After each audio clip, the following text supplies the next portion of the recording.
தமிழ் சினிமாவில் பிரபல நடிகராக காணப்படுவர்தான் தளபதி விஜய். இவர் நடிப்பில் இறுதியாக கோட் திரைப்படம் வெளியானது.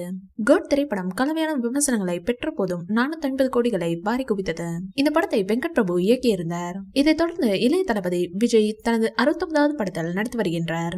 இந்த படத்தை ஹெச் வினோத் இயக்குவதோடு இதில் பூஜா ஹெக்டே தளபதி விஜய்க்கு ஜோடியாக களமிறங்கியுள்ளார். இந்த படத்துடன் சினிமாவுக்கு முற்றுப்புள்ளி வைத்துவிட்டு அரசியலில் பயணிக்க இருப்பதாக ஏற்கனவே தளபதி விஜய் அறிவித்திருந்தார். இந்நிலையில் தளபதி விஜயின் மகன் ஜேசன் சஞ்சய் இயக்குனராக கோலிவுட்டில் அடியெடுத்து வைத்துள்ளார். அதன்படி தான் இயக்க உள்ள படம் தொடர்பான முதலாவது ப்ரோமோவை வெளியிட்டு அதிரடி காட்டியுள்ளார். பல மாதங்களுக்கு முன்பு லைக்கா நிறுவனத்திடம் தனது முதல் படத்தை தெரிவித்து அவர்களிடம் கையெழுத்து வாங்கினார் ஜேசன். அந்த அறிவிப்பு வெளியான நாளிலிருந்து பல ஹீரோக்களில் பெயர்கள் இணையத்தில் அடிபட்டன. ஆனாலும் அதிகாரப்பூர்வமான அறிவிப்பு எதுவுமே வெளியாகவில்லை. இறுதியில் ராயன் படத்தில் நடித்த சந்தீப் கிஷன் ஹீரோவாக நடிக்க இருக்கின்றார் என்றும் இப்படத்தை தமன் இசையமைக்க இருப்பதாகவும் தகவல்கள் வெளியாகின.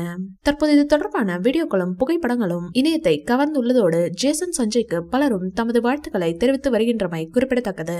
இந்த வீடியோ பிடிச்சிருந்தா லைக் பண்ணுங்க, ஷேர் பண்ணுங்க. மேலும் விஜய் சார் பற்றிய தகவல்களுக்கு எங்க சேனலை சப்ஸ்கிரைப் பண்ணுங்க.